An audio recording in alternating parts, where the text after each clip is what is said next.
5 years. Perfect. Speaking of which, the registration for the 2020 People's Choice Podcast Awards officially opened today. So we will be registering for that right away. The nomination period begins July 1st. That's when you guys can nominate us in any category as many times as you would like. And get us a 2020 Podcasters People's Choice Award. That would be really dope. The award ceremony corresponds with International Podcast Day, which is September 30th. So plenty of time to get your nominations in. Well, you can't nominate us till July, but registration opens now. So other podcasters, if you have not registered, please keep it that way. I want to win all the stuff. And this is what, the 14th annual for them? This is quite a while. 12th annual. Oh, not according to the website. They started 2005, I believe, was the official, which would make it not 12. I'm reading it right now. It says the 14th annual People's Choice Podcast Awards. I believe you are correct. It is 14th. I have 12th written down here for some reason. I was distracted. I was looking at pictures of Kurt Cobain's hot daughter and writing at the same time.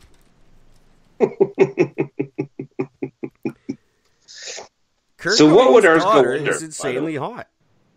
She is very good looking. Michael Jackson's daughter is not too hard on the eyes either, and I was looking at weird, gossipy fucking shit about them. So, Eminem's daughter is also good looking. What else do I have here? Real quick, I guess I'll say this, but I'll say it more at the end of the show.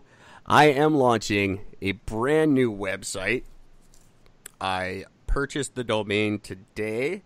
It's going to be a little different from the wearerightdealwithit.com website. This is going to be just an Eric and Gord extravaganza with a photo gallery from like every photo that we've ever done, every logo, every picture, all the good stuff. Interviews, our reviews, it's just going to be like this Eric and Gord fest. It's going to be like the Denny's platter of Eric and Gord. That's going to be launching this weekend. I announced on Thor's Kin that it would be tomorrow morning. That may have been a little ambitious. But before the end of the weekend, you can still visit us at wearerightdealwithit.com, but that's going to be toned down a little bit. The new one's going to also include a daily blog by me that's going to talk about what we talked about on the show and just some more opinion, a little more concise, written, kind of my views. Like if I don't get to say something on the show or I know Gord didn't get to say, you can go to our new website and read it in our blog. That is very simply ericandgord.world.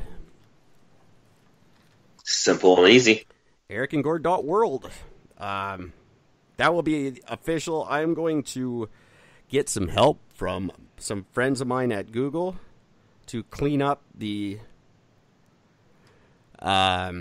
shrapnel, if you will. There's a lot of broken old Eric and Gord crap online that needs to be swept up and moved away because I keep starting these new things. But this weekend, ericandgord.world will go online, and I'm excited about that.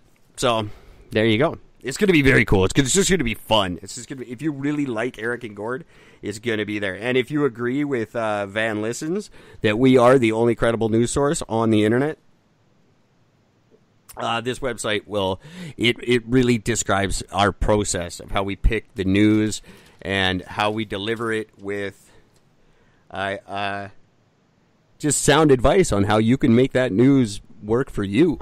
We don't just tell you the news. We tell you how to be in control of how that news affects your life. Nobody else does that. That's right. I'm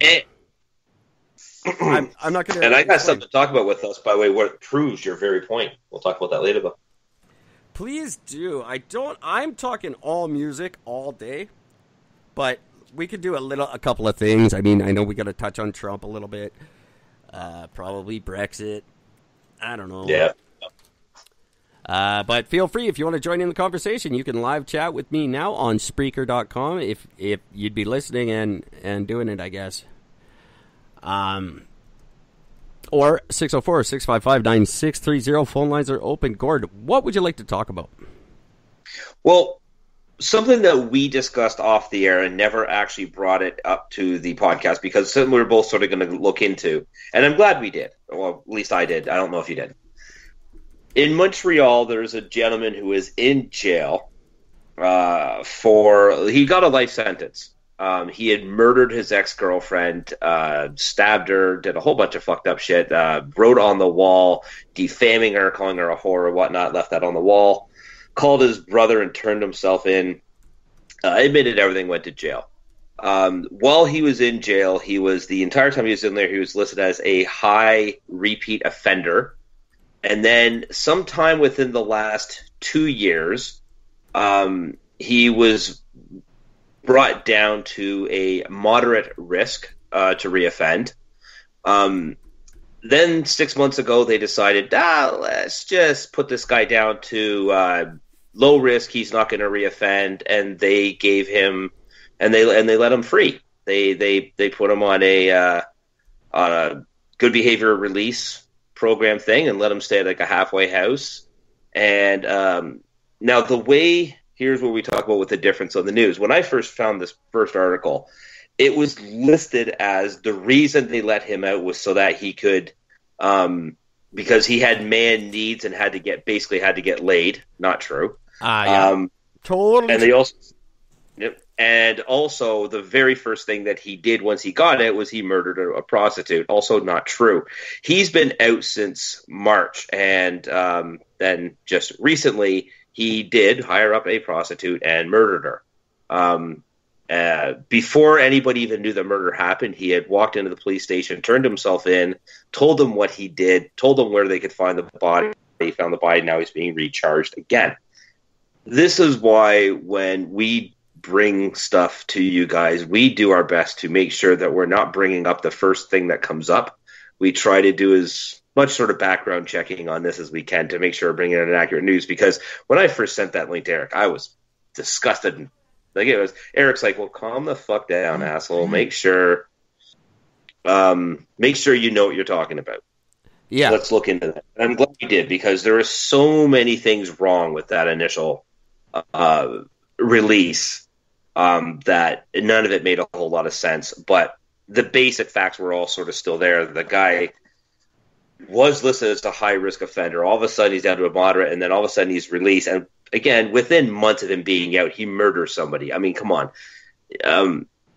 Whoever let that person out really needs to be held accountable and responsible, because now one of the things I did find from going through my searching under multiple different sites, and which was very difficult because this is a local thing out of Montreal, so I could only get local news prints about it. But I did find 3 out of the 8 that I was able to read up on that all said that the main reasons this one came through is because the Liberal government was forcing jails to release major offenders to show that they can be rehabilitated and put back into society. And they're saying that this is something that they're actually being almost forced into. Who are some of the biggest offenders? What's the worst thing they did? Okay, well, instead of them serving out their full 25 years, let's get them out in the streets within less than 10. Wow. And this is one of the guys. That's amazing to me. And it happens, guys. You got to watch out, especially for news online. It's bought and paid for. So you got to be careful of what you're reading and how you're reading it. It happened to me in my personal life last night. I was talking to a friend about vaping, and I read all these horrible things about how evil vaping is.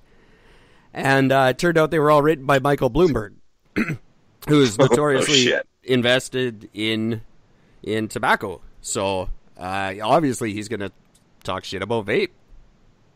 Yeah. So it's just something you got to watch out for. Check your news. Know your truth.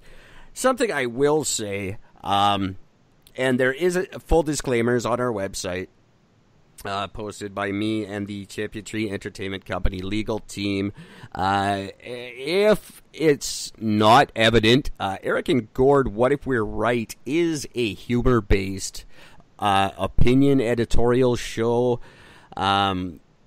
We should not be your first line of news coming at you. The opinions and stories presented on this show are presented for entertainment purposes only. That being said, every effort is made to ensure that the information Gordon and I are providing to you is current, accurate, and factual. And that's something I take very seriously. So, but nevertheless, you should be checking out your own news.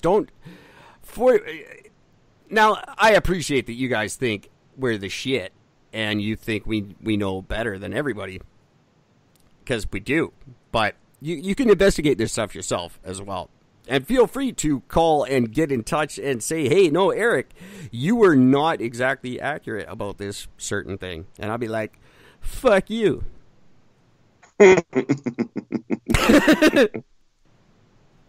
No, I'd be happy to listen. So, back to Gord's story. I don't even know what to say to that. The goddamn liberal government, every once in a while, that beard makes me think his government's doing okay. Because he's really kept Justin in check since they came back from vacation. And I like beard. But things like this just drive me fucking crazy. Why are we reducing sentences ever at all? We should be making sentences 10 times worse. Yeah, I don't again, I understand the concept behind it. We want to prove that, jail isn't just a place where you make criminals worst criminals. You want to believe that it's a place where you can be rehabilitated, you can be put back into society, and you can do well in society. But you got to pick your battles, and you got to pick the people you're going to go to battle with or for. You don't pick a guy who murders his fucking girlfriend and writes messages on the wall. That's not a guy who made a mistake. See, he knew what. Of course, he got plated he tried to use the defense of temporary insanity and everything else. But again, how much of temporary insanity is when immediately after the thing happens, he calls his brother and confesses and says what he did, and he did it the second time around. That's not crazy. That's the desire. You can't control yourself. I fully believe not criminally responsible needs to be removed from the equation in our legal system. It is so often not valid, and it's such an easy way to go. I think it's too easy. They're handing it out like Prozac now. Everybody's not criminally responsible. Some of these guys are just fucking monsters, and I can't buy into the not criminally responsible thing. I think it's something we need to either we got to rein in the legislation on how easy it is to use that defense, or we have to just eliminate it completely, in my opinion. Well, I mean, it's a relatively dumb defense because, well, he's not criminally responsible. He was crazy at the time. Well, you know what? In order to commit such an act, you got to have a level of crazy in you anyways. Right?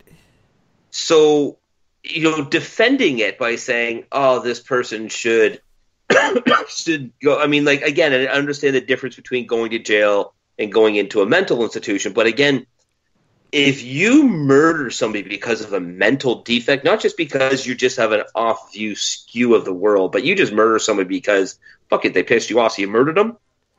That's why that's why we have manslaughter on the table. That's what manslaughter is established for. You can establish that you're guilty of manslaughter then, and I'll go along with that. But this, not guilty of anything because I was a little bit fucking nuts. Gord's absolutely right. You got to be fucking nuts to do some of this twisted shit. So it doesn't really jive. No, and you don't get let out later on because in a controlled environment you didn't murder anybody else. I mean, come on, Just smarten the fuck up. Yeah, and see, I